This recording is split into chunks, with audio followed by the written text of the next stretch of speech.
আল্লাহর প্রতি বিশ্বাস কইরা ওই ছোট বাচ্চার দিকে আঙ্গুল কইরা ডাক দিয়ে বলতেছে, বাচ্চা রে বল তোর বাবাকে।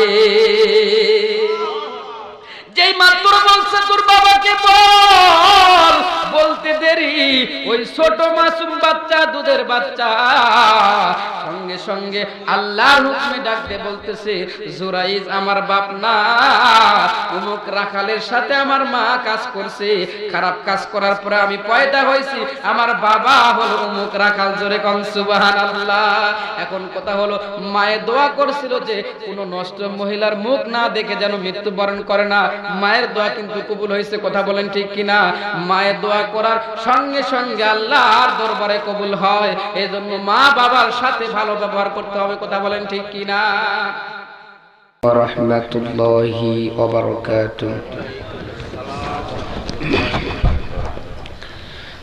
الحمد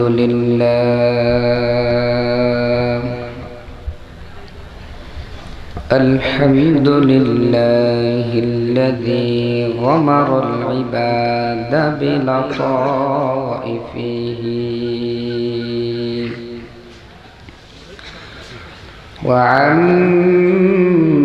وعمر قلوبهم بأنوار الدين ووظائفه،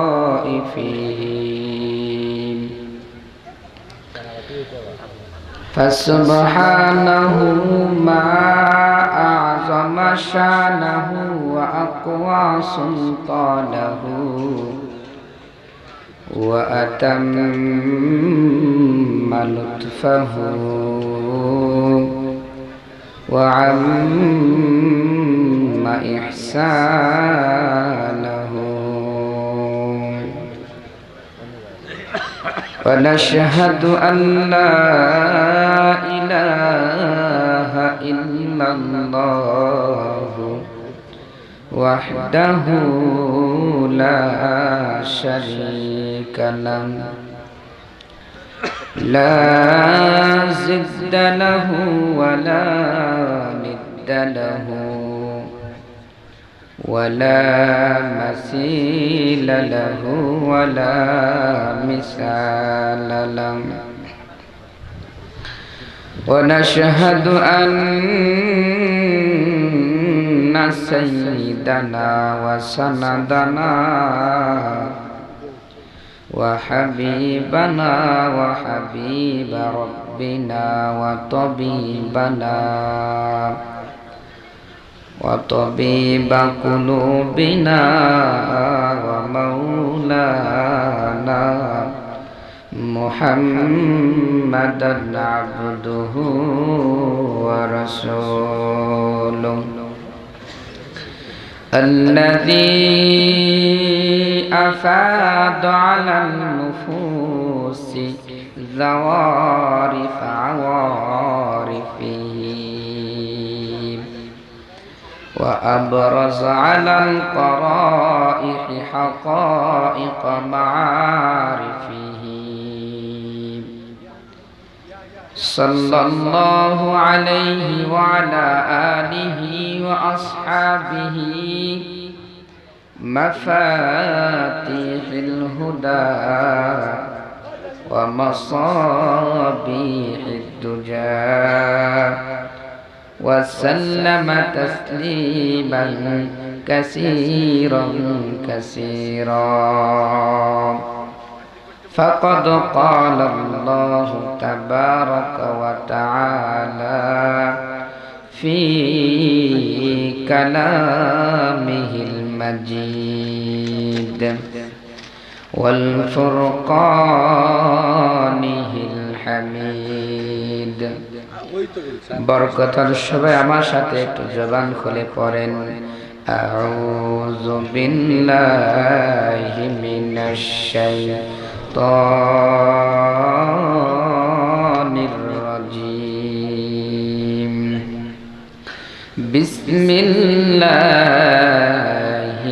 রাহমানির রাহিম। وقضى ربك ألا تعبدوا إلا إياه وبالوالدين إحسانا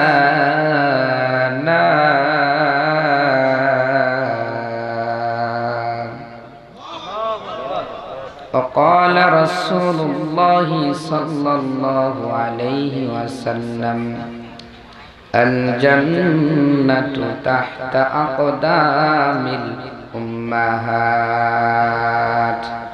أو كما قال عليه الصلاة والسلام ছোট্ট ছেলে তার মাকে বলছে, মাগো আমি পড়ব না আর স্কুলেতে, হাটি মাটিমটি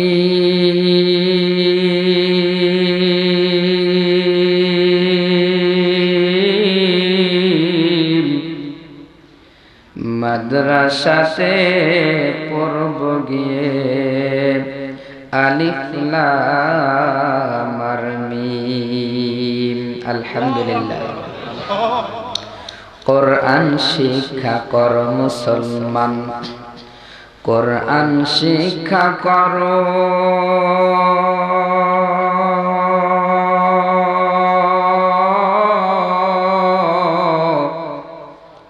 নভেল নাটক ছেড়ে দিয়ে খোদার কোরআন পড়ো। কোরআন মোদের মাথার মুকুট, কোরআন মোদের মূল,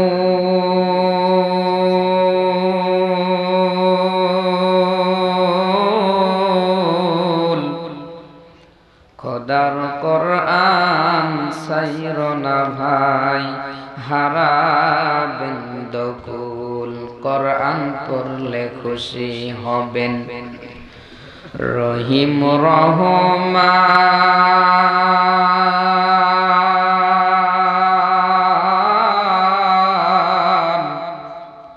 সেই কোরআনের বিনিময়ে জান্নাত করিবেন দান।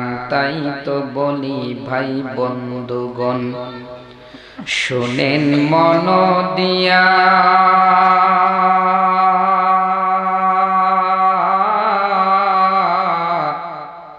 ছেলে মেয়েদের কোরআন শিখান, মাদ্রাসাতে দিয়া আকিয়ামদ নফলকুম মেরাজউ, أنبياء أولياء محتاجع سجودش رحمة للعالمين مسجد أشد همارو زمين درد إبراهيم اللهم صل على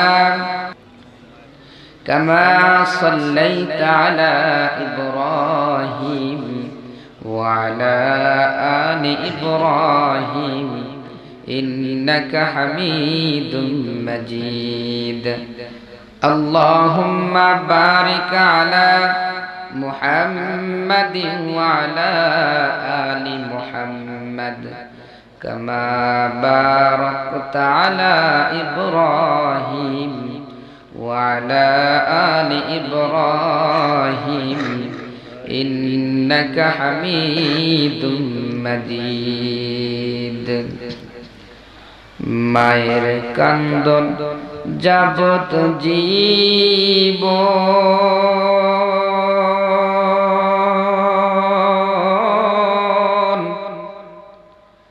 2-4 মাস বনের কান্দন রে,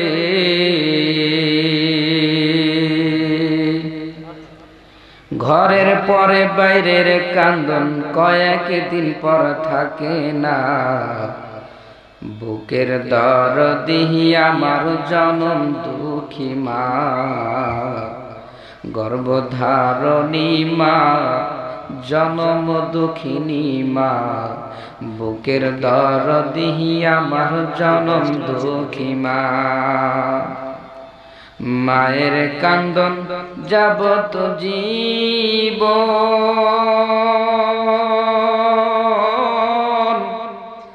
2-4 মাস বনের কান্দন রে।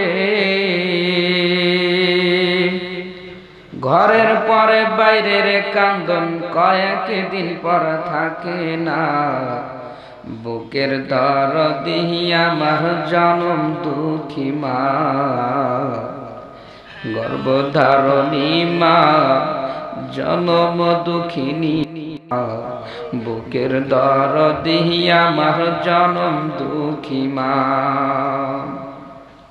10 মাস 10 দিন মায়ে গর্ভে দিলেন ঠাই, রক্ত মাংস খাইয়া মায়ের ভবে এলাম ভাই, ভূমিষ্ঠ হইয়া আমি উঠিলাম কান্দিয়া, সান্ত্বনা দেয় মায়ে আমায় বুকের দুধ দিয়া। ওরে মায়ের প্রসবের কালে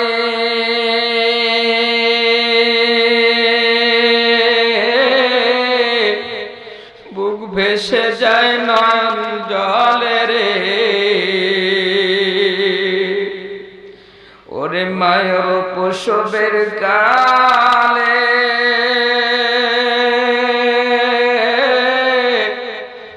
বুক ভেসে যায় নয়ন জলে রে,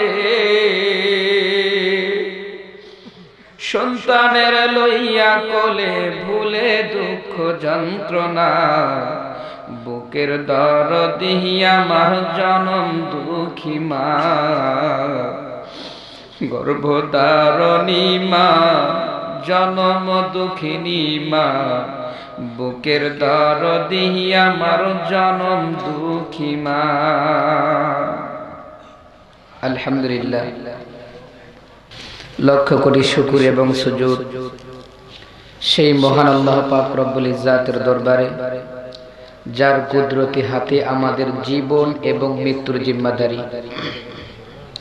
যার কুদরতি আঙ্গুল হেলনে কোন ফায়াকুনের মধ্য দিয়ে সপ্ত আকাশ সপ্ত জমিন সৃষ্টি হয়েছে, যার ইঙ্গিতে সব ভেঙ্গে চুরে চুরমার, আসে ঝড় ঝঞ্ঝা প্লাবন মহাপ্রলয়, যার গগন গর্জনে সব শঙ্কিত আতঙ্কিত, পাহাড় পর্বত ভূকম্পনে প্রকম্পিত, সাগর উত্তোলিত, সেই রাজাধিরাজ রাজার রাজা মহারব সম্রাটের সম্রাট, দিন ও দুনিয়ার একত সত্তা অধিপতি আল্লাহ সুবহানাহু তাআলার দরবারে আমাদের শুকরানা শব্দ পৌঁছে যাক। সকলেই পড়ে আলহামদুলিল্লাহ।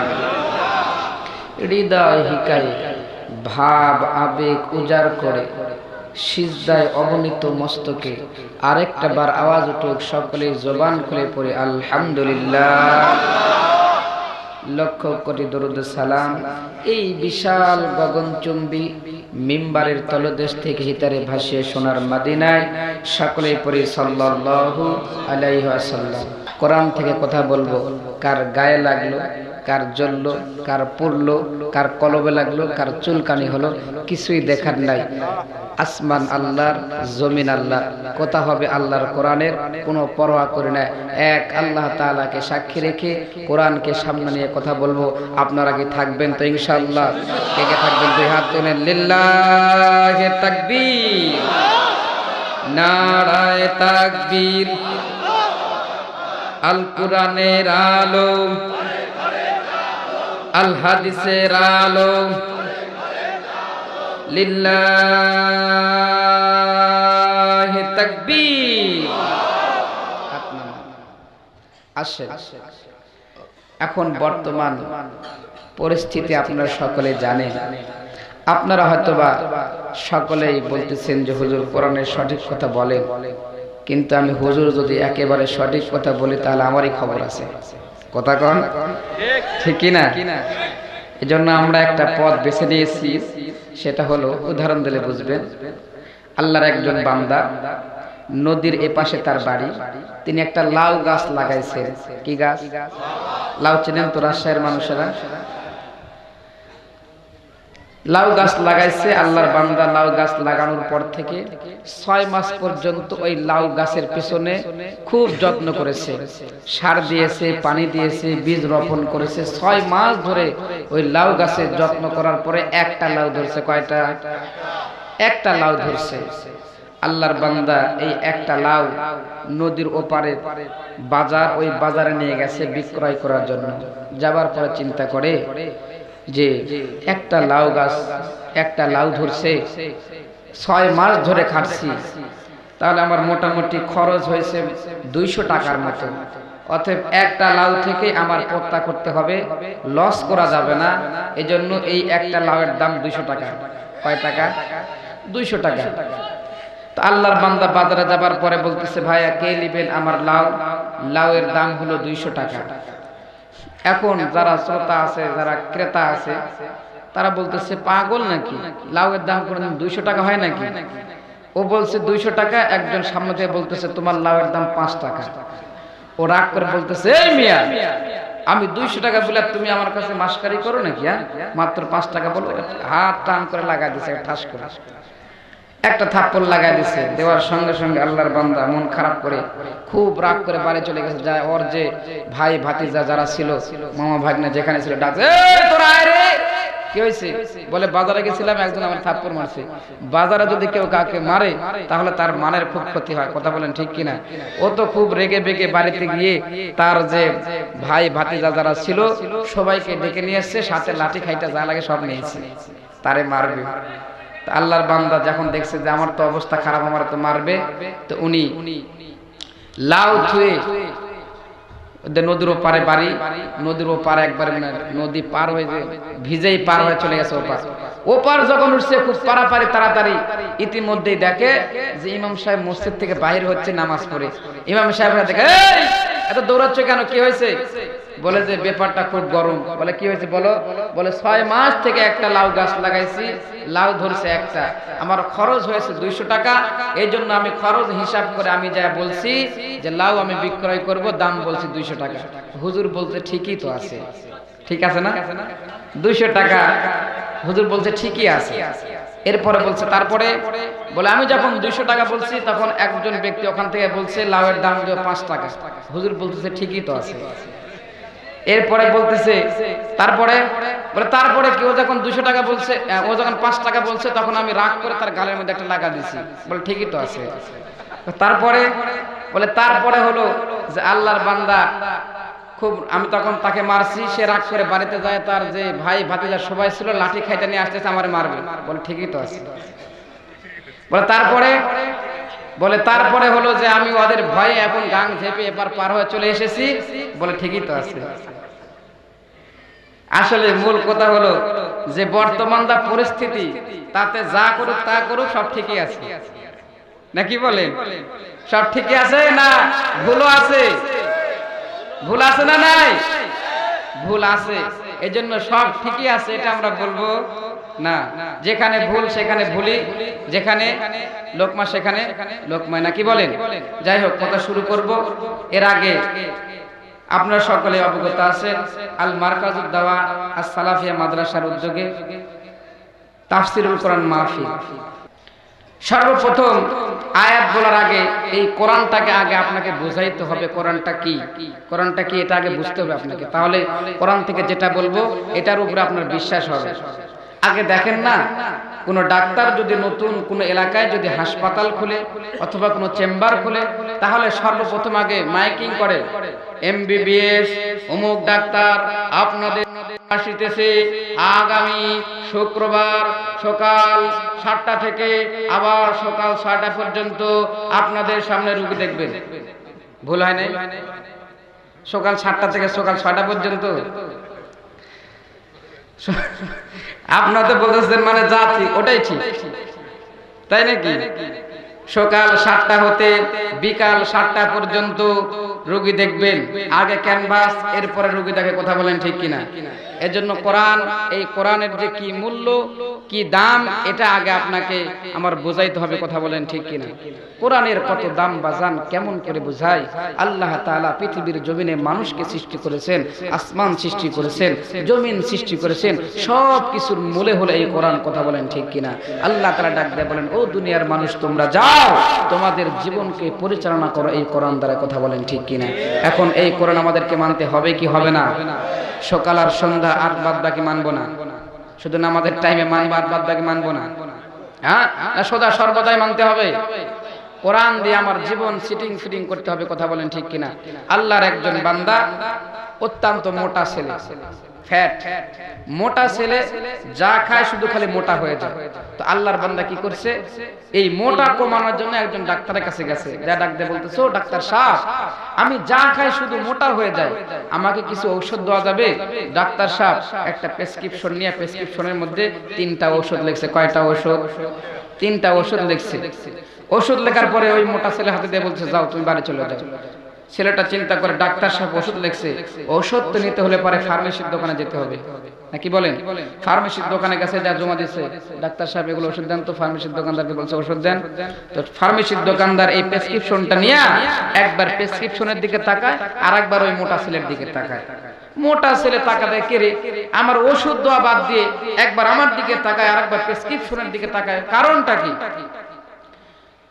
কয়েকবার তাকাইছে, এক পর্যায়ে মোটা ছেলে রাগ করে বলতেছে, এ ডাক্তার সাহেব, একবার তুমি আমার প্রেসক্রিপশনের দিকে তাকাও, আর একবার তুমি আমার দিকে তাকাও, কি ব্যাপার, কি হয়েছে? ফার্মেসির দোকানদার ডাক দিয়ে বলতেছে, এ মোটা ছেলে শোনো, কারণ হইল যে এই জায়গার মধ্যে কোনো ঔষধ লেখা নাই। বলে, আরে ঔষধ লেখা নাই মানে তাহলে কি লেখা আছে?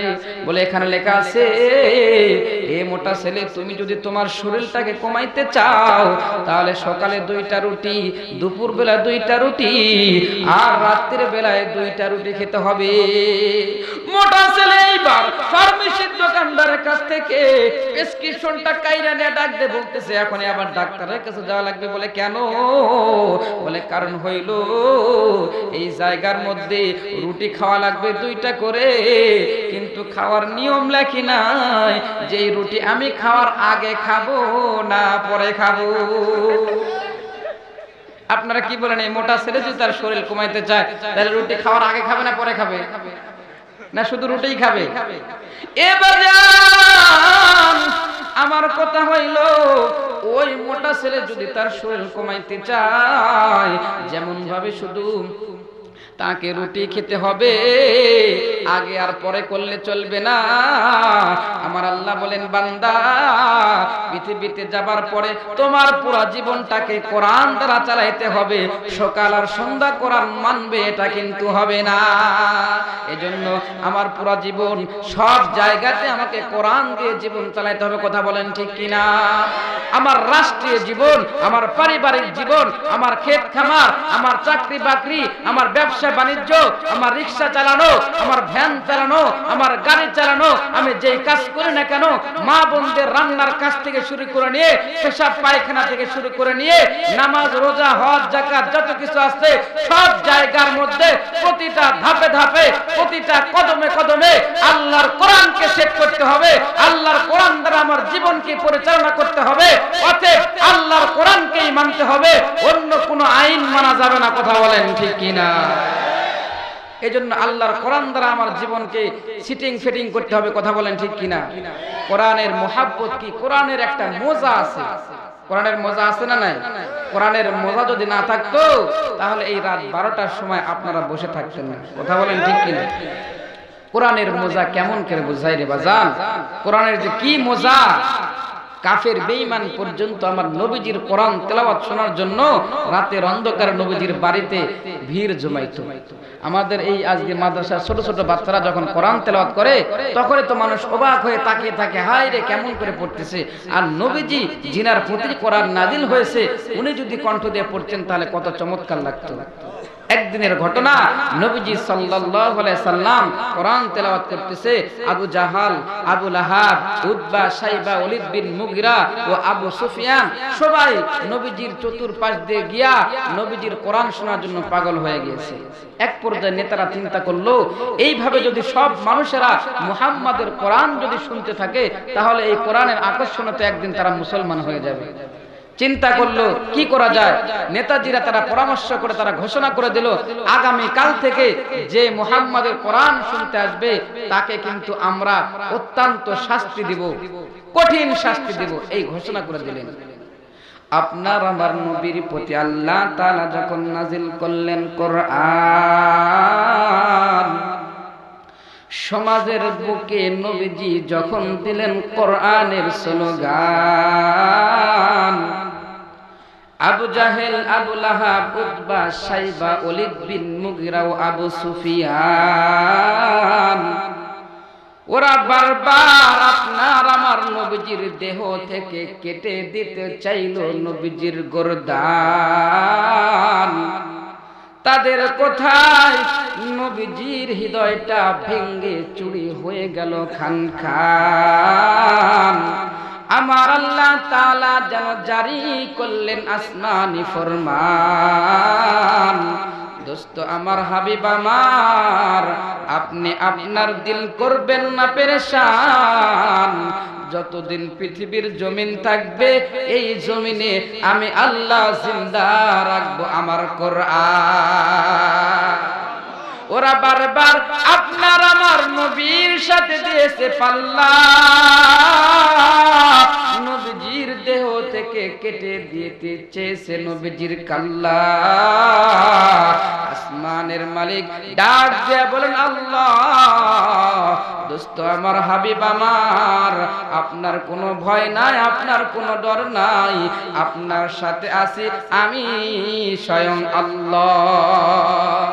নবী আমার ডাক দিয়ে বলে, উম্মত শুনে নাও, শুনে নাও, শুধু আমার সাথে আল্লাহ নয়, কিয়ামত পর্যন্তই যারা এই কোরআনের সাথে থাকবে তাদের সাথেও থাকবেন আমার আল্লাহ। আল্লাহু আকবার বলেন। আবু জাহেল ঘোষণা করে দিল যে আগামীকাল থেকে যে মুহাম্মাদের কোরআন শুনতে আসবে তার উপরে কঠিন অ্যাকশন হবে। পরের দিন যখন সন্ধ্যা হয়ে গেল, আবু জাহেল নিজেই চিন্তা করতেছে, অন্যদিন তো মুহাম্মাদের কোরআন যখন শুনতে যাই তখন তো অনেক মানুষের ভিড়ে আমি ঠিক মতো শুনতে পাই না, আজকে যখন এলাম দেওয়া হয়েছে তখন তো আর কেউ ভয় আসবে না, অতএব মুহাম্মদ কোরআন পড়ে খুব শুনতে সুন্দর লাগে, অতএব আমি আবু জাহেল নিজে একা একা যায় শুনবো। আবু জাহেল রাতের অন্ধকারে কালো একটা চাদর মুড়ে দিয়ে ওই মদিনার মক্কার ভিতরে আস্তে আস্তে চুপি চুপি করে বাড়ির গলির ভিতর দিয়ে হেঁটে যাচ্ছে। এমন সময় আবু জেহেল চিন্তা করছে আমি একাই শুনবো আরাম মতো। আবু লাহাব চিন্তা করতেছে আজকে তো কেউ আসবে না, আমি একাই শুনবো আল্লাহর কোরআন, আজকে তো কেউ আসবে না, তাহলে আমি একাই শুনবো। এ বাজান রে, আবু লাহাব, উতবা, সাইবা, ওলীদ বিন মুগীরা সবাই যার যার মনে একা একা চিন্তা করতেছে আজকে কেউ আসবে না, আমি একাই শুনবো। এটা ভাবতে ভাবতে সবাই যার মনে তাই একটা করে কালো চাদর মুড়ে দিয়ে রাস্তা ধরেছে। এক পর্যায়ে দেখা গেল চার রাস্তার মোড়ে চার গলিতে চারজন এসে একসাথে ধাক্কা লেগে গেছে। ডাকতে বলতেছে, তুই কে? বলে আমি আবু জাহেল। বলে তুই কে? বলে আমি আবু লাহাব। বলে তুই কে? বলে আমি উতবা। তুই কে? বলে আমি সাইবা। বলে ডাক দিয়ে বলতেছে কি ব্যাপার, তোমরা কেন আসছো? ডাক দিয়ে বলে কারণ হইল মুহাম্মদ সাল্লাল্লাহু আলাইহি ওয়াসাল্লাম তিনি কোরআন পড়ে, তিনার কোরআনের এত আকর্ষণ যে তিনার কোরআন না শুই না আমরা কাফেররা পর্যন্ত বাড়ি থাকতে পারি না। জোরে কোন সুবহানাল্লাহ। এবার জানলে এই জন্য কোরআনের আকর্ষণ আছে শুধু মুসলমানকেই নয়, এই কোরআন ইহুদি বেঈমান কাফেরদের অন্তরের মধ্যেও আকর্ষণ করেছে। কথা বলেন ঠিক কি না? এখন কথা হলো হুজুর আমরা তো কোরআনের আকর্ষণ তেমন একটা বুঝি না। আমাদের গ্রাম অঞ্চলে দেখেছি যখন জমির ধান কাটা হয়ে যায়, ধান কাটার পরে কিছু লারা খের কি থাকে, আপনারা কি বলেন? লারা বলেন না? লারা খের থাকে। জমি পরিষ্কার করার জন্য লারা খের গুলো এক জায়গায় করে আগুন ধরায় দেয়। তো আমি এখানে বসে আছি, ওই মাঠের মধ্যে আগুন জ্বলতেছে। আসলে শীতের দিন যদি আগুনের কাছে যান তাহলে কিন্তু একটা মজা লাগে। কথা বলেন ঠিক কিনা? এখন কথা হলো যে আগুন জ্বলতেছে মাঠের মধ্যে, আমি বসে আছি এখানে, ওই আগুনের যে একটা মজা সেটাকে আমি পাবো? আর যদি আমি আগুনের কাছে যাই তাহলে পাবো। আসলে কথা হলো কোরআনের মজা আছে, কিন্তু আমরা কোরআনের কাছে আসি না, যার কারণে কোরআনের মজা আমরা পাই না। কথা বলেন ঠিক কিনা? এবার আসেন, তাহলে আমি বুঝাইতে পারছি আল্লাহর কোরআনের মজা আছে, আল্লাহর কোরআন দ্বারা আমার জীবন সেট করতে হবে। কথা বলেন ঠিক কিনা? আল্লাহ পাক রব্বুল আলামিন এই কোরআন যখন তৈরি করলেন, তৈরি করার পরে কাকে দিবেন কোরআন? আল্লাহ তাআলা সর্বপ্রথম আসমানকে ডাক দিয়ে বললেন, আসমান আমি তোমাকে আমার কোরআন দিয়ে দিব, আমার কালাম দেব, তুমি কি বলতেছো বলো। আসমান ডাক দিয়ে বলতেছো, গো মালিক আল্লাহ আমি নিতে পারবো না, কারণ এত ভারী জিনিস আমি আসমান সহ্য করতে পারবো না। জোরে কোন সুবহানাল্লাহ।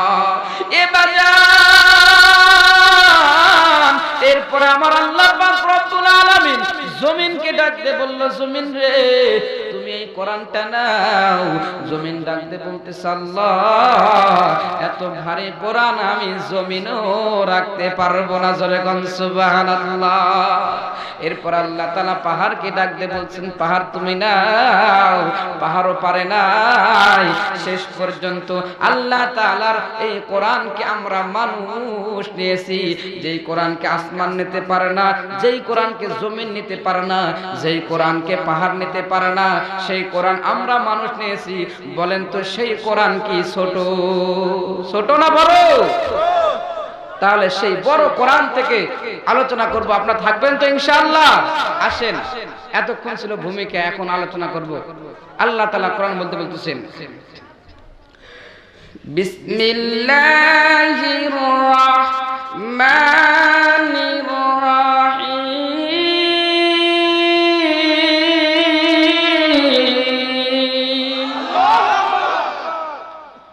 ওয়া ক্বাদা রাব্বুকা আল্লা তা'বুদু ইল্লা ইয়্যাহু ওয়া বিল ওয়ালিদাইনি ইহসানা।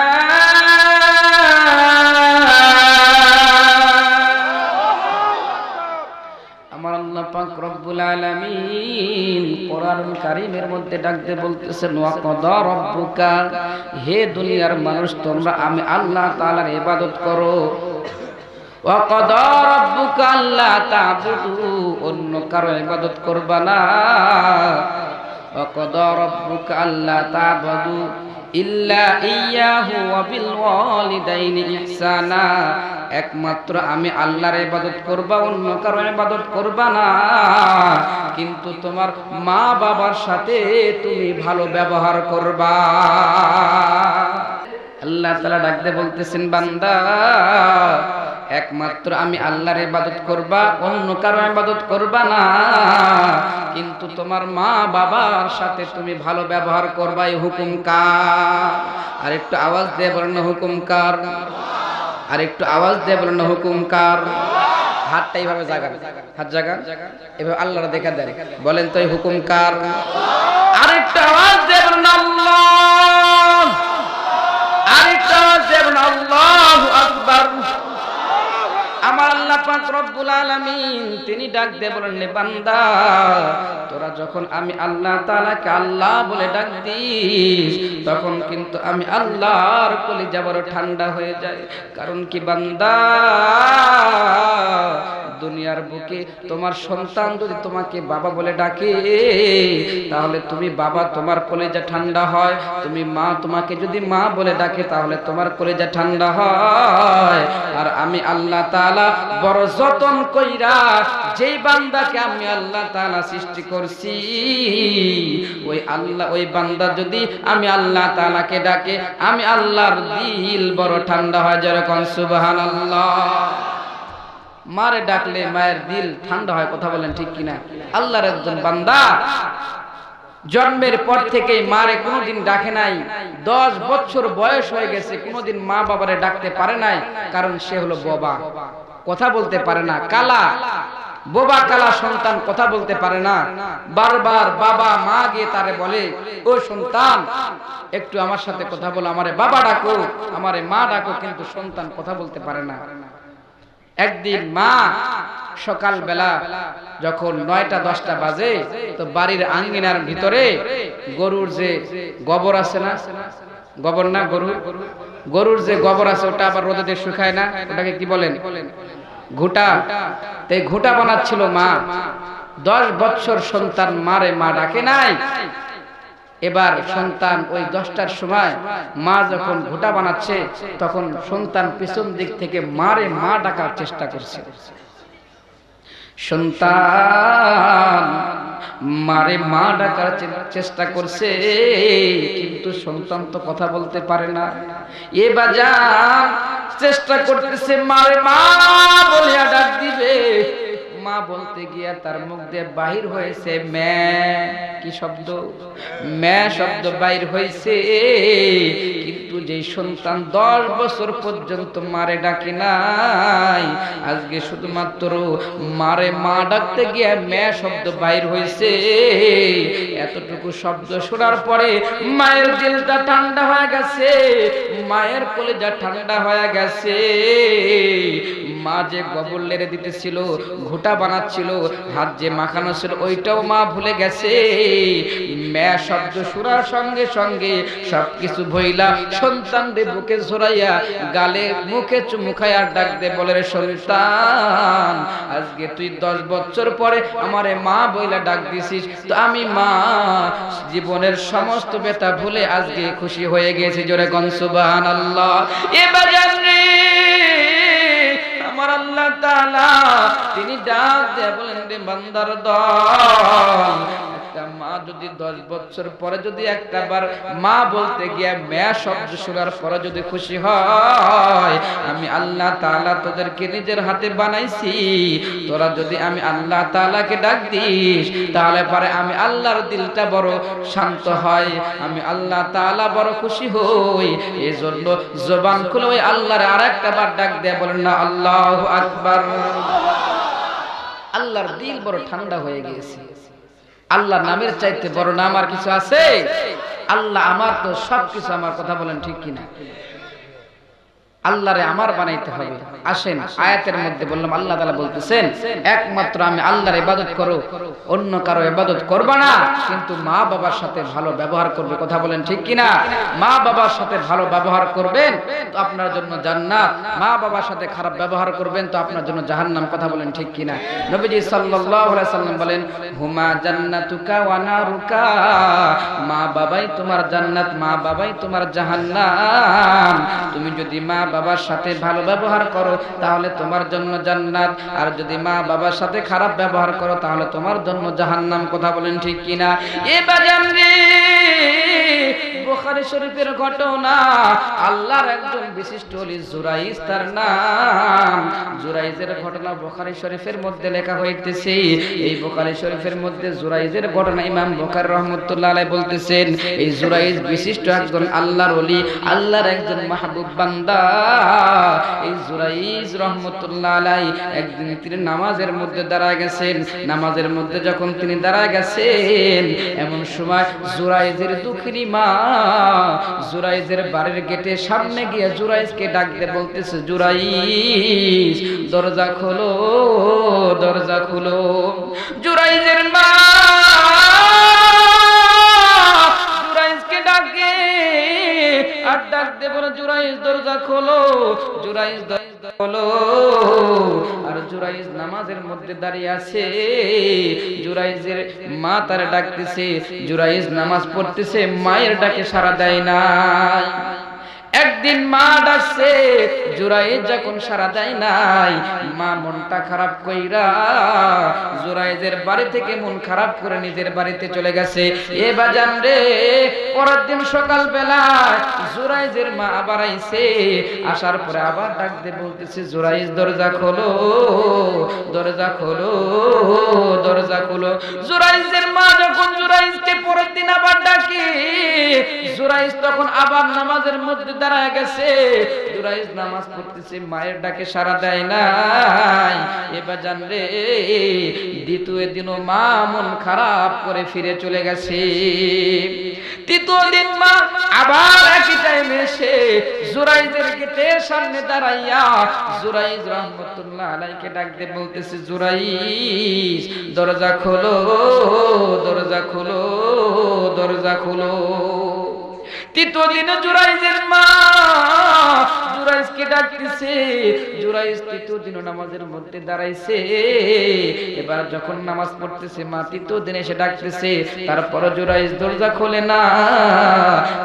তিন দিন মা আসার পরে যখন জুরাইজ যখন দরজা খোলে নাই, এক পর্যায়ে মা জুরাইজের উপরে রাগ কইরা আল্লাহর কাছে বদদোয়া করে, ও মালিক আল্লাহ, আমার যে সন্তান জুরাইজ আমি মায়ের ডাকে সাড়া দেয় না, আমি তার বিরুদ্ধে বদদোয়া করলাম, সে যেন একটা বেশ্যা মহিলা, একটা নষ্ট মহিলার মুখ না দেখে মৃত্যুবরণ করে না। জোরে কর নাউজুবিল্লাহ।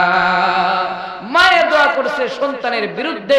মায়ে যদি দোয়া করে, ভালো হোক বা মন্দ হোক, দোয়া করতে দেরি, আল্লাহর আরশে সেই দোয়া কবুল হতে দেরি হয় না। কথা বলেন ঠিক কিনা? হাদিসে পাকের মধ্যে এসেছে দুইটা জিনিস এমন আছে যে দুইটা জিনিস জমিনে উচ্চারণ করতে দেরি হয়, কিন্তু আল্লাহ তাআলার আসমানে উঠতে দেরি হয় না। এক নম্বর হলো কালেমা লা ইলাহা ইল্লাল্লাহ। এই কালেমা বান্দার পড়তে দেরি, কিন্তু এই কালেমাটা আল্লাহর আরশে পৌঁছাইতে দেরি করে না। আর দুই নাম্বার হলো মা বাবার দোয়া। মা বাবা যদি দোয়া করে, দোয়া করতে দেরি, ভালো হোক মন্দ হোক, ওটা আল্লাহর কাছে কবুল হইতে দেরি হয় না। জোরে কোন সুবহানাল্লাহ। মায়ে যদি দোয়া করে, চলে যায় আরশ পরে। মায়ে যদি দোয়া করে, চলে যাও আরশ পরে। সাথে সাথে কবুল হয়ে ফল দেখিতে পাও, সাথে সাথে কবুল হয়ে ফল দেখিতে পাও। মায়ের দোয়া লও হে মুমিন, মায়ের দোয়া লও, মায়ের দোয়া লও হে মুমিন, মায়ের দোয়া লও। বিপদে পড়বে না তুমি যখন যেথায় যাও, বিপদে পড়বে না তুমি যখন যেথায় যাও। মায়ের দোয়া লও হে মুমিন, মায়ের দোয়া লও, মায়ের দোয়া লও হে মুমিন, মায়ের দোয়া লও। একটি গিলাস পানির ফলে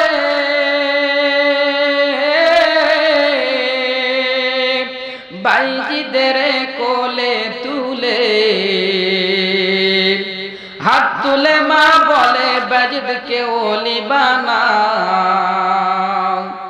মায়ের দোয়া লও হে মুমিন, মায়ের দোয়া লও, মায়ের দোয়া লও হে মুমিন, মায়ের দোয়া লও।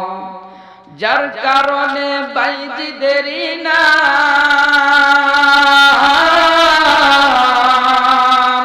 ছড়িয়েছে বিশ্ব তামাম। ছোট্ট শিশু বাইজিদেরই মতো সবাই হও, ছোট্ট শিশু বাইজিদেরই মতো সবাই হও। মায়ের দোয়া লও হে মুমিন, মায়ের দোয়া লও, মায়ের দোয়া লও হে মুমিন, মায়ের দোয়া লও। নিজে নিজে মনে করো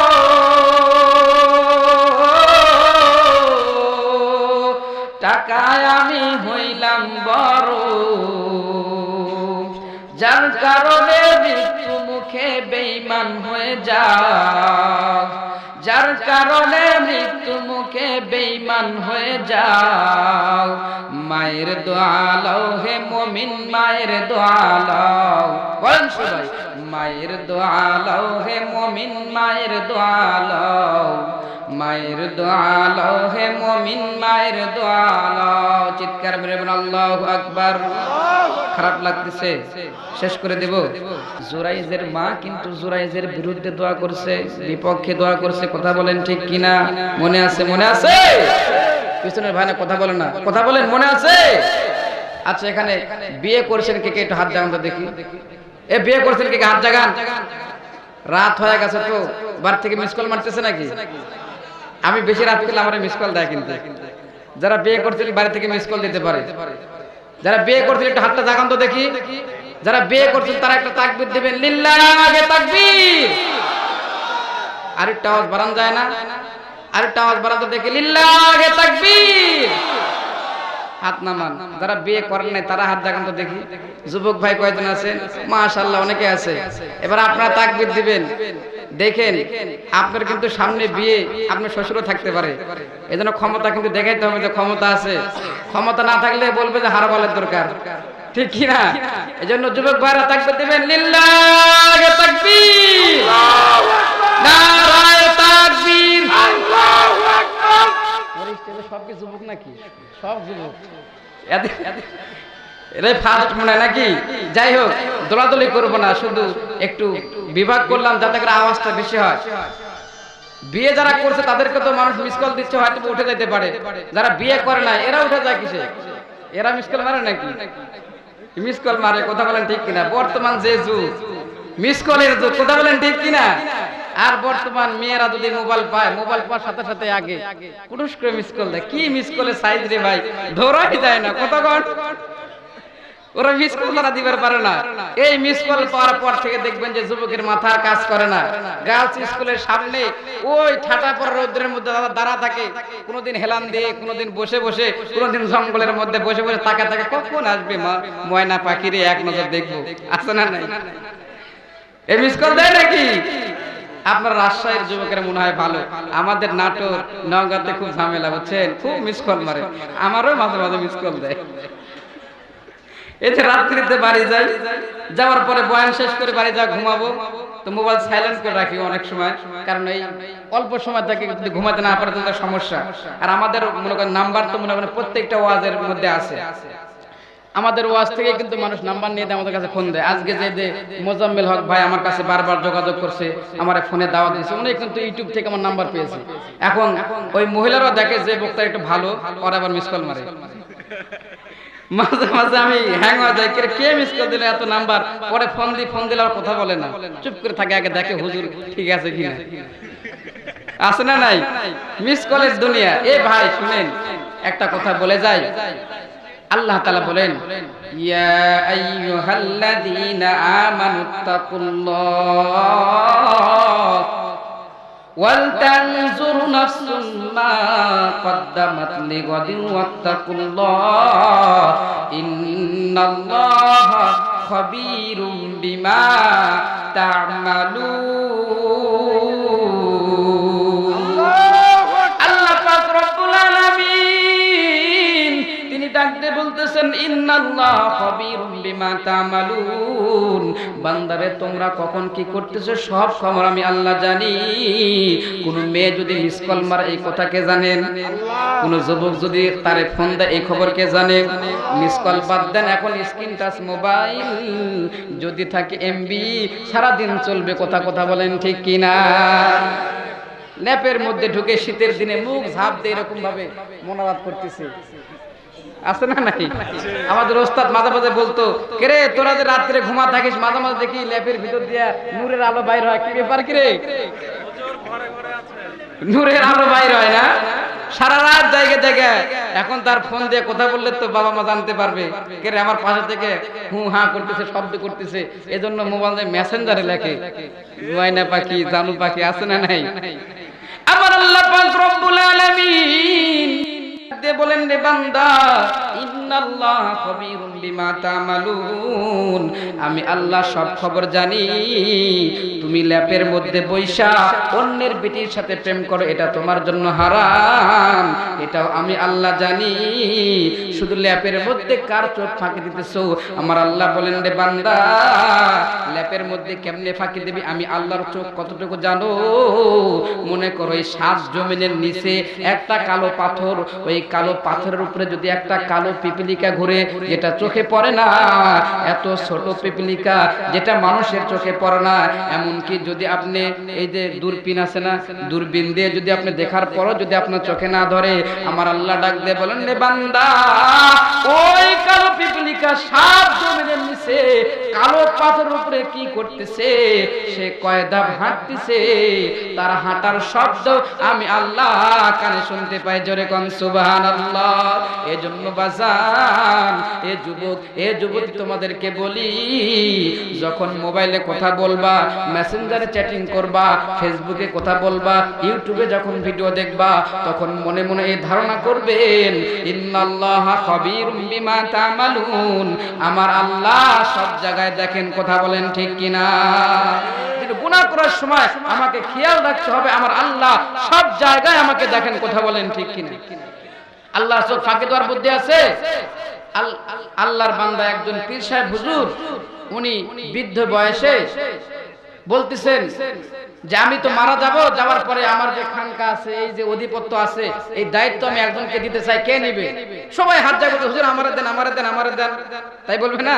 হুজুর বলতেছে, বা সবাইকে তো দেওয়া যাবে না, যার মধ্যে আল্লাহর ভয় বেশি, যে তাকওয়াবান, তারা আমি দিব।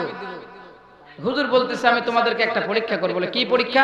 বলে তোমাদের পরীক্ষা হলো আগামীকাল তোমরা একটা করে মুরগ জবাই করে নিয়ে আসবে। মুরগ চিনেন তো? মুরগি, মুরগ। বলতেছে একটা করে মুরগ জবাই করে নিয়ে আসবে, কিন্তু শর্ত হলো এমন জায়গায় জবাই করবা যেই জায়গার মধ্যে তোমার কেউ যেন না দেখে। পরের দিন সকাল বেলায় সবাই জবাই করা মুরগ নিয়ে হাজির, লাইন ধরে গেছে। পীর সাহেবের কাছ থেকে মুরিদ নিয়ে, ও খানকার মালিক হবে, আছে না নাই? এ খানকার পাগল আছে না নাই? আরে খানকার কথা কি বলবেন যে হুজুর, খানকা গুলার তো অবস্থা, চট বাবা, সালা বাবা, খেতা বাবা, বালিশ বাবা, গাছ বাবা, জট বাবা, আছে না নাই? বাবার শেষ নাই। কথা বলেন ঠিক কিনা? যে জিনিস যত ভালো তার ডুপ্লিকেট অনেক বেশি। কথা বলেন ঠিক কিনা? কত বাবা! গত 2 দিন আগে দেখলাম যে ধান গাছ বাবা। কি গাছ বাবা? ধান গাছ বাবা। আমি দেখি ধান গাছ বাবা আবার কেমন করে হয়? দেখি ফেসবুকের মধ্যে ফটো দিছে, যে জীবনে গোসল করে নাই, মাথার চুলের মধ্যে ধানের বীজ রোপণ করে রাখছে, ওখান থেকে ধানের গাছ বাড়াইছে। ধান গাছ বাবা, হিসাব করছেন? ওদের কাছে আবার মানুষও যায়। আরে ওর যা গায়ের গন্ধ, যদি ওই যে আপনার হিন্দু পারে যে পাটা আছে না, ওই পাটারে যদি নিয়ে যায়, পাটা দরবার কাছ থেকে মানুষ যায় কেমনে রে? আমার তো মাথায় চলে না। ওর যা গায়ের গন্ধ, ভাই বলতে শয়তানও দৌড় মারবে। শয়তান বলতেছে যে আমার পীর সাহেব পাইছে, আমি মুরিদ চলে যাই। শয়তানি ওর কাছ থেকে মুরিদ নিয়েছে। কথা কন ঠিক কিনা? পীর সাহেব হুজুর ডাক দিয়ে বলতেছে, মুরগ জবাই করে নিয়ে আসবা। পরের দিন সকাল বেলা মুরগ নিয়েছে, সবাই সবাই কইরা লাইন ধরছে, পীরের পীরত্ব নিবে। এবার যান পীর সাহেব হুজুর ডাকতে বলতেছে, এদিকে আসো। এ আব্দুর রহমান, তুমি মুরগ জবাই করছো? বলে হ্যাঁ। কোথায় করছো? বলে আমি রাতের অন্ধকারে, অমাবস্যার রাত, একদম সবাই যখন ঘুমায় পড়ছে, আমার বউ বিটি সব বাড়ির থেকে নানির বাড়ি পাঠা দিয়েছি। এরপর আমি ঘরের দরজা জানলা বন্ধ কইরা, কেউ ছিল না, একা একা আমি মুরগ জবাই করছি। বলে ঠিক আছে, এরপরে কে? বলে তুমি কিভাবে জবাই করছো? ডাক দিয়ে বলে আমি আফ্রিকার জঙ্গলে গিয়ে ওই জঙ্গলের মধ্যে জবাই করছি, কেউ আমারে দেখে নাই। বলে তুমি কি করছো? বলে হুজুর আমি পুকুরের মধ্যে ডুব দিয়ে তারপর জবাই করছি, পানির নিচে। বলে তুমি কি করছো? ডাক দিয়ে বলতেছে আমি নদীর মধ্যে নামছি। আপনাদের এই রাজশাহী পদ্মা আছে না? বলে পদ্মার মাঝখানে গেছে, ওখান থেকে নৌকা থেকে লাফ দিয়ে নিচে নামছি, এরপরে ডুবকি দিয়ে তারপর জবাই করছি। একরকম কায়দা পীর সাহেব হুজুর ডাক দিয়ে বলতেছি, এরপরে কি আসো? একজন আস্তে আস্তে আসতেছে, আসার পরে ডাক আসার পরে ডাক দিয়ে বলতেছে, হুজুর আমি যেখানেই গেছি আমি মোরগ জবাই করতে পারি না। বলে তুমি মোরগটা কেন তাজা নিয়ে এসছো বলো। ডাক দিয়ে বলতেছে, হুজুররা যা বলেছে আমি সবগুলো ট্রাই করেছি। আমি যখন ঘরের মধ্যে জবাই করছি তখন আমার মনের মধ্যে হচ্ছিল কেউ আমারে দেখে না, কিন্তু আমার আল্লাহ তো আমারে দেখে। জোরে কোন কথা ঠিক কিনা? এবার জানবে এইবার ডাক দিয়ে বলতেছে, ও পীর সাহেব হুজুর আমি যখন পুকুরের মধ্যে ডুব দিয়ে যখন মোরগ জবাই করতে গেছি তখন আমার মনে হচ্ছিল যেন আল্লাহ আমারে দেখতেছে। এ যুবক রে, পীর সাহেব হুজুর লাফ দিয়ে দাঁড়ায় বলতেছে, পাইছি রে পাইছি, আমার উত্তরসূরি পাইছি। তোরা সবাই মোরগ জবাই করছো, কিন্তু তোদের মনে কি হয় নাই যে কোথাও এমন জায়গা নাই যেই জায়গায় কেউ দেখে না? এমন জায়গা কোথাও নাই, কারণ যেখানে যাবেন সেখানেই আমার আল্লাহ দেখতে পায়। কথা বলেন ঠিক কিনা? এ যুবক রে, এ যুবতী বোন, তোমাদেরকেও বলি আজকে হারাম রিলেশনে জড়ায় গেছো, পরের বেটার সাথে মিস কল মারতেছো যুবক, পরের মেয়ের সাথে তুমি প্রেম করতেছো, তুমি ন্যাপের মধ্যে বৈশা বৈশা মেসেঞ্জারের মধ্যে চ্যাটিং করো, ফেসবুকে কথা বলো, ইউটিউবে ভিডিও দেখো, তুমি মনে করতেছো না ল্যাপের মধ্যে কেউ দেখে না, তোমার ঘরের দরজা জানালা বন্ধ, তারপরও আমার আল্লাহ কিন্তু সব দেখে। কথা বলেন ঠিক কিনা? এজন্য একটু আওয়াজ দিয়ে বলেন না, সব জায়গায় দেখেন কে? আমার কথা কি বুঝেন না? এ পিছনের ভাইরা বলেন, সব জায়গায় দেখে কে? এ আপনারা চুপ করেন তো, আপনারা বলেন সব জায়গায় দেখে কে? যা কোরা শুনতেছে, এমন হচ্ছে বসে বসে গল্প করতেছে।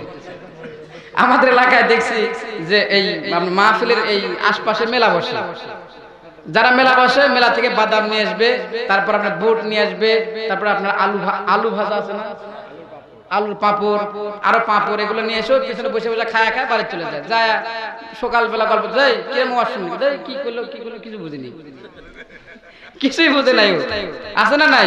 মনোযোগ থাকতে হবে, মনোযোগ যদি না থাকে আমি যতই দামি কথা বলি আপনাদের ভালো লাগবে না। কথা বলেন ঠিক কিনা? আমাদের এলাকার একটা ঘটনা আমি প্রায় জায়গাতে বলি যে ইমাম সাহেব হুজুর ফজর নামাজ পড়ার পরে বাইর হয়েছে, বাইর হবার পর দেখে এক মুরব্বী বেটা উনি ওই বেগুনের ভিড়ের মধ্যে ঢুকে সকালবেলা ফজরের পরে বেগুন তুলতেছে। বেগুন তুলে বাজারে বিক্রয় করবে। বেগুন বুঝেন? বেগুন না বাগুন? দুটাই বুঝেন না? রাজশাহীর মানুষ তো, আমিও রাজশাহীতে থাকছি বুঝছেন। আমি 2019 সালে আম চত্বরে যে 10তলা হোটেল আছে না, ওই হোটেলের পিছনে একটা দোতলা মসজিদ আছে নওদাপাড়া, ওই মসজিদে আমি 1 বছর জুমার নামাজ পড়াইছি। এই জন্য আমি রাজশাহীর ভাষা কিছুটা বুঝি। কি মামুর বেটারা বুঝেননি? বুঝতে পারছেন না? আল্লাহর বান্দা সকালবেলা বেগুন তুলতেছে। এবার ইমাম সাহেব হুজুর ফজরের নামাজ পড়ার পরে বাইর হয়েছে, বাইর হবার পর দেখতেছে মুরব্বী বেটা কিন্তু বেগুন তুলতেছে। মুরব্বী বেটা কানের মধ্যে একটু কম শুনে, হুজুর বেগুনের ভিড়ের পাশে দাঁড়াইয়া ওই মুরব্বী বেটাকে ডাক দিয়ে বলতেছে, আসসালামু আলাইকুম চাচা, কেমন আছেন? সালাম দিছে। কি দিছে? সালাম দিছে। মুরব্বী বেটা ডাক দিয়ে বলতেছে, হুজুর বেগুন তুলতেছি। হুজুর ডাক দিয়ে বলতেছে, চাচা আসসালামু আলাইকুম। মুরব্বী ডাক দিয়ে বলতেছে, 2-4টা পোকা আছে, 2-4টা ভালো আছে। হুজুর ডাক দিয়ে বলতেছে, মুরব্বী আসসালামু আলাইকুম, আমি সালাম দিয়েছি, সালাম। সালামের কথা বলছে। মুরব্বী বেটা ডাক দিয়ে বলতেছে, এই বেগুন তোলার পরে আমি রাজশাহী সিটির হাটে নিয়ে যাব। আসলে সমস্যা হলো যে হুজুর সালাম দিতেছে, সালাম ভালো না খারাপ? এ কথা বলে, সালাম ভালো না? সালাম দিতেছে ভালো কাজ, কিন্তু মুরব্বী বেটার কানের সমস্যা শুনতে পায় না। একবার বলতেছে বেগুন তুলতেছে, একবার বলতেছে 2-4টা ভালো, 2-4টা পোকা, আর একবার বলতেছে সিটির হাটে নিয়ে যাবো। সালাম শুনতেই পায় না। আসলে তার শোনার মধ্যে সমস্যা। কথা বলেন ঠিক কিনা? ওই পেছনে বসে বসে যদি কেউ বুট খায়, বাদাম খায়, আর আমি যতই কোরআন থেকে কথা বলি ও বলবে যে আমি শুনতেই পাই নাই, বুঝি নাই। কথা বলেন ঠিক কিনা? এবার তাহলে পরে যেই কথা বলতেছিলাম, সদা সর্বদা আল্লাহর খেয়াল রাখতে হবে। আমার আল্লাহ তাআলা সব জায়গায় আমারে দেখেন। কথা বলেন ঠিক কিনা? এই জন্য গুনাহ করার কোনো কায়দা নাই। মানুষ যখন গুনাহ করে তার পিছনে আল্লাহ তাআলা 3টা সাক্ষী রেখে দেয়। একটু আওয়াজ দিয়ে বলেন না, মানুষ যখন গুনাহ করে তার পিছনে কয়টা সাক্ষী থাকে? 3টা সাক্ষী থাকে। আল্লাহ তাআলা সূরা জিলজালের মধ্যে বলতেছেন ইযা জুলজিলাতিল আরদু জিলজালাহা ওয়া আখরাজাতিল আরদু আসকালাহা ওয়া ক্বালাল ইনসানু মা লাহা ইয়াওমাইযিন তুহাদ্দিসু আখবারাহা বিআন্না রাব্বাকা আওহা লাহা। আমার আল্লাহ পাক রব্বুল আলামিন তিনি ডাকতে বলতেছেন আমি আল্লাহ পাক রব্বুল আলামিন এই জমিনে এক সময় কম্পন সৃষ্টি করে দেব, এই জমিনটা ভূমিকম্প হতে থাকবে। আমরা যে ভূমিকম্প দেখি মাত্র কয়েক সেকেন্ডের, এমন ভূমিকম্প নয়, এমন ভূমিকম্প হবে যে ভূমিকম্পের কারণে আসমান ফেটে যাবে, জমিন পর্যন্ত থরথর করে কাঁপতে থাকবে, যে কাঁপানির ঠেলায় দেখা যাবে পাহাড় পর্যন্ত ধূলিসাৎ। কথা বলেন ঠিক কিনা? পাহাড়ে ফার যায়েঙ্গে জমি पर जलजला होगा, मोहम्मद तख्त पर होगा, আদালত पर खुदा होगा। কথা বলেন ঠিক কিনা? এ বাজার গভীর মনোযোগ দিবেন, সরাসরি কোরআন থেকে আলোচনা করতেছি। আল্লাহ বলতেছেন এই জমিনে এক সময় ভূমিকম্প শুরু হয়ে যাবে, যে ভূমিকম্পের কারণে আসমান ফেটে যাবে, জমিন থরথর করে কাঁপবে, পাহাড় পর্যন্ত ধূলিসাৎ হয়ে যাবে। আখরাজাতিল আরদু আসকালাহা, কাঁপতে কাঁপতে জমিন তার ভিতরে যত খনিজ সম্পদ আছে সবগুলো খনিজ সম্পদ বাহির করে দিবে। সোনা রূপা জহরত, তেলের খনি, ডিজেলের খনি, এরপরে পেট্রোলের খনি, গ্যাসের খনি যা আছে সব বাহির করে দিবে। ওয়াকালাল ইনসান মা লাহা, জমিন যখন তার সমস্ত খনিজ সম্পদ বাহির করে দিবে, খনিজ সম্পদ বাহির হবার পরে ওয়াকালাল ইনসানু মা লাহা, মানুষেরা তখন বলবে হায় হায় হায় হায়, এটা জমিনের কি হইল? যে জমিন থেকে আমরা তেল উঠানোর জন্য এত চেষ্টা করলাম, এত মেশিন লাগাইলাম, এত যন্ত্র লাগাইলাম, তারপরে খুঁজে পাইলাম না, আজকে কেন জমিন তার সমস্ত খনিজ সম্পদ বাহির করে দিতেছে? দার্শনিকরা, বিজ্ঞানরা তখন মাথায় হাত দিয়ে বলবে ওয়াকালাল ইনসানু মা লাহা, মানুষ তখন বলবে হায় হায়, জমিনের কি হইলো সব বাহির করে দিচ্ছে। ইয়াউমাইযিন তুহাদ্দিসু আখবারাহা বিআন্না রাব্বাকা আওহা লাহা, আল্লাহ তাআলা জমিনকে বলবে এ জমিন তুমি আমার কাছে সমস্ত খবর বলে দাও। তখন এই জমিন সমস্ত খবর বলে দিবে। মানুষ যে জায়গায় বসে বসে গুনাহ করছে, যে জায়গায় দাঁড়ায় দাঁড়ায় গুনাহ করছে, ওই খবর সব কিছু আল্লাহর কাছে বলে দিবে। এক নাম্বার কথা হলো, আমি যে বললাম যে মানুষ যখন গুনাহ করে তার পিছনে তিনটা সাক্ষী থাকে। কয়টা? তিনটা সাক্ষী থাকে। তার মধ্যে এক নাম্বার হলো যেই জায়গার মধ্যে বসে বসে, যেই জায়গার মধ্যে দাঁড়িয়ে দাঁড়িয়ে আল্লাহর বান্দা গুনাহ করে, ওই জায়গা কিয়ামতের ময়দানে আল্লাহর সামনে সাক্ষী দিয়ে দিবে। কিয়ামতের ময়দানে মানুষকে আল্লাহ তাআলা ডাক দিবে, ওই আব্দুর রহমানের দিকে আসবে, আসার পরে বলবে কি করছিস দুনিয়াতে বল। ও বলবে আল্লাহ আমি নামাজ পড়ছি, হজ করছি, যাকাত দিছি, দান খয়রাত করছি, মাহফিলে বসে বসে বয়ান শুনছি, কিন্তু মাঝে মাঝে যে বিকেল বেলা চায়ের দোকানে বসে টিভি দেখছি ওটা আর বলবে না। ঠিক কি না? বান্দা তো খালি মিথ্যা কথা বলে, আছে না নাই? তাহলে মুনাফিকের আলামত কয়টা? তিনটা। আয়াতুল মুনাফিকিনা সালাসাতুন, ইযা হাদাসা কাযাবা ওয়া ইযা ওয়াদা আখলাফা ওয়া ইযা তুমিনা খানা। মুনাফিকের আলামত হলো তিনটা। তার মধ্যে এক নাম্বার হলো ওয়া ইযা হাদাসা কাযাবা, যখন সে কথা বলে তখন মিথ্যা কথা বলে। এ মুনাফিক কি সত্য কথা কয় নাকি? মুনাফিক মিথ্যা কথা বলে। মিথ্যা কথা যে ব্যক্তি বলবে ওই ব্যক্তির মধ্যে মুনাফিকের আলামত থাকবে। কথা বলেন ঠিক কিনা? মুনাফিক কারে বলেন জানেন? মুনাফিক এই শব্দটা বুখারী শরীফের মধ্যে আছে।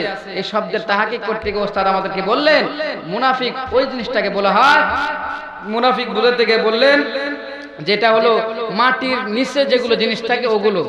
কেমন? বলে যেমন ইঁদুর, তারপরে সুইচি নাকি ওটা সুইচা না, ইঁদুর, সুইচা, তারপরে আমরা গুইসাপ চিনেন, চারপালা সাপ, সাপ, এগুলো কিন্তু গর্তের ভিতরে থাকে, তাই না? মাটির নিচে। মাটির নিচে যে প্রাণী থাকে আপনি কোনোদিন এটা বিশ্বাস করবেন না যে ওর গর্তের মুখ হলে একটা, আর গর্তের মুখ একটা না, কয়টা? সর্বনিম্ন হলো দুইটা আছে। কয়টা? গর্তের মানে মাটির নিচে যেগুলো প্রাণী বাস করে এদের সর্বনিম্ন মুখ মানে গর্তের মুখ হলো দুইটা। কয়টা? এটা বুখারী শরীফের কথা। মুনাফিক বুঝাতে বলতেছেন যে এই মুনাফিকের মুখ হলো দুইটা। কয়টা? দুইটা।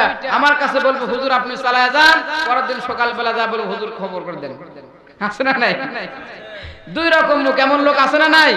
এমন লোক ফিতনা বাজার সমাজের মধ্যে, কথা বলেন ঠিক কিনা? এমন লোক থেকে সাবধান থাকতে হবে। তাহলে মুনাফিকের এক নাম্বার আলামত হলো মুনাফিক মিথ্যা কথা বলে, কথা বলেন ঠিক কিনা? মুনাফিক এমন মুনাফিক শুধু দুনিয়াতে মিথ্যা বলবে তা নয়, কিয়ামতের ময়দানে আল্লাহ বলবে এদিকে আয়, বল তুই কি করছিস দুনিয়াতে? ও বলবে নামাজ পড়ছি, রোজা করছি, হজ করছি, যাকাত দিছি, সব কিছু করছি, এই করছি, সেই করছি, হ্যান করছি, ত্যান করছি, সব বলবে। কিন্তু ও যে মাঝে মাঝে মেসেঞ্জারে অন্যের বিটিকে মেসেজ দিছে এইটা আর বলবে না। বুঝে দেখছেন? এটা আর কি বলবে না। আল্লাহ ডাকতে বলবে চুপ কর, বুঝেছি তুই তো মানুষ, খালি মিথ্যা কথা বলিস না, কিয়ামতের ময়দানে মিথ্যা কথা বলবি, সত্যি মিথ্যা কথা বলবে। নইলে আমার তো মনে হয় না যে আল্লাহ তাআলা এই তিনটা সাক্ষী দিয়ে দিত। যদি সত্যি কথা বলতে সাক্ষী দরকার ছিল নাকি? তখন আল্লাহ তাআলা ডাকতে বলবে তুই চুপ কর। এক নাম্বার সাক্ষী যেই জমিনে দাঁড়ায় গুনাহ করছে, জমিন তখন ডাকতে বলবে আল্লাহ তোমার বান্দা মিথ্যা কথা বলতেছে, ও আমি জমিনের মধ্যে বৈশা বৈশা শুয়া শুয়া খাড়ায়া খাড়ায়া সে গুনাহ করছে। জমিন তখন বলে দিবে। এজন্য সাবধান, গুনাহ করার সময় খেয়াল রাখতে হবে এই জমিন যেই জায়গার মধ্যে শুয়ে গুনাহ করতেছি, যেই জায়গার মধ্যে দাঁড়িয়ে গুনাহ করতেছি, যেই জায়গার মধ্যে বসে বসে গুনাহ করতেছি, এই জমিন তো আল্লাহ তাআলার সামনে বলে দিবে অতএব আমি মানুষ, আমি গুনাহ করতে পারি না। কথা বলেন ঠিক কিনা? এবাজান তাহলে পরে মুনাফিকের আলামত কয়টা বললাম? তিনটা। এক নাম্বার হলো সে মিথ্যা কথা বলে। দুই নাম্বার ওয়াইদা তুমিনা খানা, তার কাছে যদি আমানত রাখা হয় ওই আমানতের মধ্যে খেয়ানত করে। কথা বলেন ঠিক কিনা? আমানত বলতে আপনারা কি বুঝেন? যে আমি শুধুমাত্র এই ভাইয়ের কাছে 10,000 টাকা দিয়ে বললাম ভাই 10,000 টাকা রাখবেন, এই 10,000 টাকা এটাকে আমানত। আমানতের অনেক ব্যাখ্যা আছে। এই কোরআন একটা আমানত।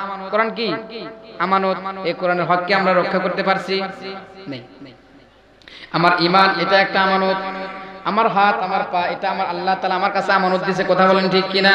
এই আমানতের খেয়ানত হলো হাত পা দিয়ে যদি আমি গুনাহ করি তাহলে পারে এই আমার অঙ্গ প্রত্যঙ্গের কিন্তু খেয়ানত হয়ে যাবে। কথা বলেন ঠিক কিনা?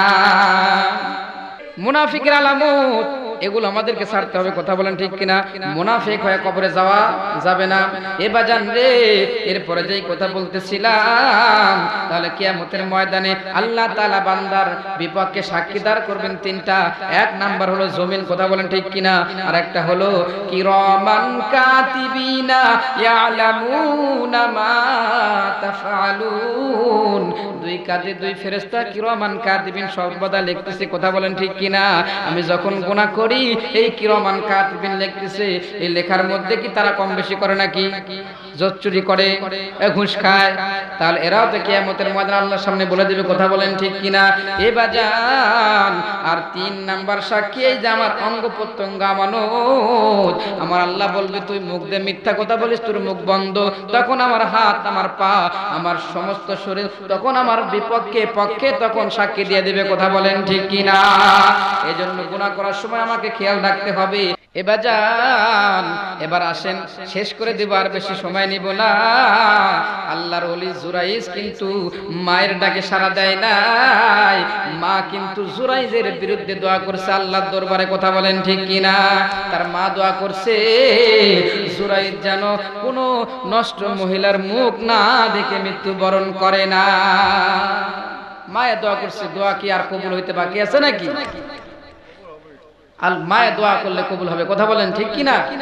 মায়ে যে কোনো দোয়া করলেই আল্লাহর দরবারে কবুল হয়।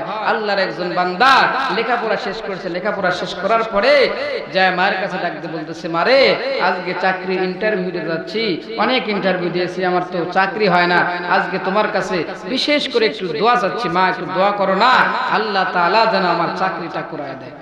বাজান রে, আল্লাহর বান্দা মায়ের কাছ থেকে দোয়া নিয়া চাকরি ইন্টারভিউ দিতে গিয়েছে। ইন্টারভিউ দিতে দেরি, মায়ের দোয়ার বরকতে তার চাকরি হতে দেরি হয় নাই। জোরে কোন সুবহানাল্লাহ। এ বাজান, আল্লাহর বান্দা চাকরি হইছে। চাকরি হবার পরে তার স্যারকে ডাকতে বলতেছে, স্যার গো, আমি একজন গরিব মানুষের সন্তান। আমার জন্মের আগেই আমার বাবা দুনিয়ার থেকে বিদায় দিয়েছে। আমার মা পরের বাড়িতে কামলা দিয়া, পরের বাড়িতে কাজ কইরা, বড় কষ্ট কইরা আমার লেখাপড়া করছে। ও স্যার গো, আজকে আমি চাকরি পাইছি, বাড়ি যাব, আমার পকেটে 100টা টাকাও নাই যে আমি ওই মায়ের মুখে একটা মিষ্টি কিনে দিব। এ বাজান, সন্তানটা ডাকতে বলতেছে, স্যার গো, মেহেরবানি করে যদি আমারে কিছু টাকা দিতে, তাহলে পরে আমার জনম দুঃখিনী মায়ের জন্য আমি কিছু নিয়ে যাইতাম। এবার স্যারটা খুব ভালো মানুষ ছিল, উনি সুন্দর করে পকেটে হাত দিয়ে 500 টাকা তারা দিয়ে বলতেছে, যাও যাও, তোমার মায়ের জন্য তুমি কিছু মিষ্টি এবং কিছু কিনে নিয়ে চলে যাও। এ বাজান রে, মায়ের জন্য কিনতেছে, আসলে সন্তান তো মা বাবার জন্য কিনবে, কথা বলেন ঠিক কিনা? এই বাজার রে, ওই মায়ের কথা কখনোই ভোলা যাবে না, কথা বলেন ঠিক কিনা? মা কেমন জিনিস জানেন জানি? সন্তান যদি দেশে থাকে, সন্তান যদি বিদেশে থাকে, মা যদি দেশে থাকে, ওই বিদেশের মাটিতে যদি সন্তানের কিছু হয়, দুনিয়ার কেউ খবর না পাইলো মায়ের কলিজার মধ্যে খবর হয়, কথা বলেন ঠিক কিনা?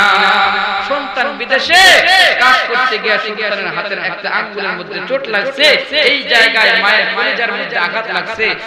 তার ছোট ছেলে বাড়িতে থাকে, আসার পর ডাকতে বলতেছে, ও সন্তান, তোমার বড় ভাই বিদেশে, তোমার ভাইকে একটু ভিডিও কল দাও না, তোমার ভাইয়ের সাথে একটা কথা বলুন। ডাকতে বলতেছে, মা গো, একটু আগে আমি ভাইয়ের সাথে কথা বলছি, তোমার কথা বলার দরকার নাই। ডাকতে বলে, না রে বাজান না, আমি মায়ের মন মানে না, একটু ফোন দাও না, তোমার ভাইয়ের সাথে আমি কথা বলি। এবার ভিডিও কলটা লাগাইছে। এবার মা ডাকতে বলতেছে, সন্তান, বল না, বল তোর কি হয়েছে? সন্তান ডাক দেয়া বলে, মারে, আজকে আমি কাজ করতে যাইয়া আমার হাতের একটা আঙ্গুল কেটে গেছে। অতএব মারে, আমার ব্যথা হইতেছে। মা ডাকতে বলতেছে, রে সন্তান, তোর হাত কাটছে এটা আমারে বলা লাগবে না, তোর যে কিছু হইছে হওয়ার সঙ্গে সঙ্গে আল্লাহ তাআলা আমার কলিজার মধ্যে খবর দিয়ে দিয়েছে। এবার জানি ওই ছোটবেলার কথা একটু মনে কইরা দেখো, আমি যখন ছোট ছিলাম, দিন আমি খেলতে গিয়ে খানা খাই নাই, যতক্ষণ পর্যন্ত খানা খাই নাই, ততক্ষণ পর্যন্ত আমার মাও কিন্তু খানা খাই নাই। এবার জানি মায়ের কথা কি বলবো? এই যে মা বিশেষ গভীর রাত্রিতে বাড়ি যায়, বাড়ি যায় মাত্র গাড়িটা বন্ধ করি, গাড়িটা বন্ধ করার সাথে সাথে দেখি দরজাটা এমনি ঠাস করে খুলে যায়। দেখি দরজার পাশে আমার মা দাঁড়ায় রয়েছে। মারে ডাক দিয়ে বলি, মারে, এত গভীর রাত, কেউ তো এখন জাগনা নাই, তুমি কেমন করে জাগনা থাকো? মা যেন ডাক দিয়ে বলে, সন্তান, কারণ সন্তান যদি বাইরে থাকে, ওই সন্তানের মায়ের চোখে কখনো ঘুম আসে না। এবার জানতে যার জানা, যার বাবা সে বুঝে মায়ের কত দয়া, মায়ের কত মায়া। কিন্তু আজকে বাড়ি যাবার পর আমার বিশ্বাস যে আমি আমার মারে দেখতে পাবো, আমার বাবার দেখতে পাবো। যাদের বাড়িতে মা নাই, যাদের বাড়িতে বাবা নাই, বাড়ি যাবার পরে ওই ঘরের মধ্যে তাকায় দেখবে মায়ের বিছানা আছে, মায়ের লাঠিটা এখন আছে, মায়ের পানের পাতাটা এখন আছে, কিন্তু দুঃখিনী মা দুনিয়াতে এই জায়গার মধ্যে কে মা হারাইছো? সাইরা দাও, যেন বাবা হারাইছো বাবার জন্য একটু চোখের পানি সাইরা দাও। কত সন্তানকে দেখছি মা মারা যাবার পরে মায়ের লাশের কাছে বারবার যায় ডাকবে বলে মা একটাবার আমার সাথে কথা বলো, একটাবার আমার সাথে কথা বলো। কত সন্তানকে দেখছি মায়ের লাশের পাশে দাঁড়িয়ে কাঁদতে কাঁদতে বারবার অজ্ঞান হয়ে পড়ে যায়। তাকে দেখছি মায়ের কাঁদনিটা নিয়ে যখন গোরস্থানে যায় ওই সন্তান হাঁটতে পারে না, বারবার বেহুশ হয়ে পড়ে যায়। পরবর্তীতে ডাকতে বলছি সন্তান রে তোমার মায়ের লাশ নিয়ে তুমি যখন গোরস্থানে যাইতেছিলে তুমি কেন এত কাঁদতে কাঁদতে অজ্ঞান হয়ে যাইতেছিলে বলো।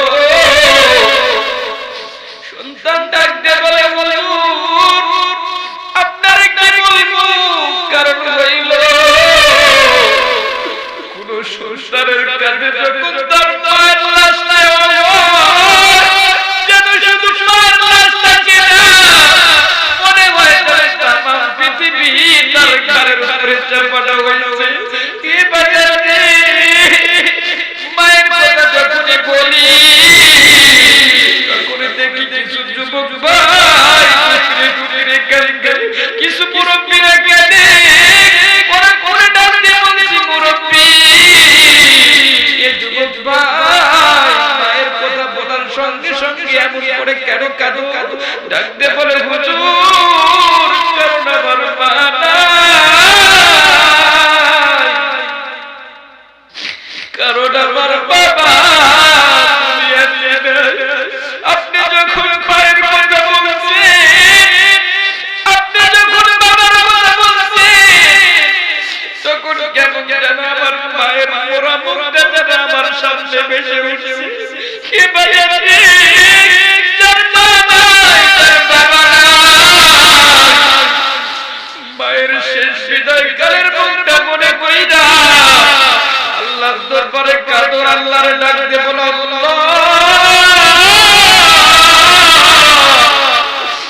আমার মারে তুমি মাফ কইরা দাও।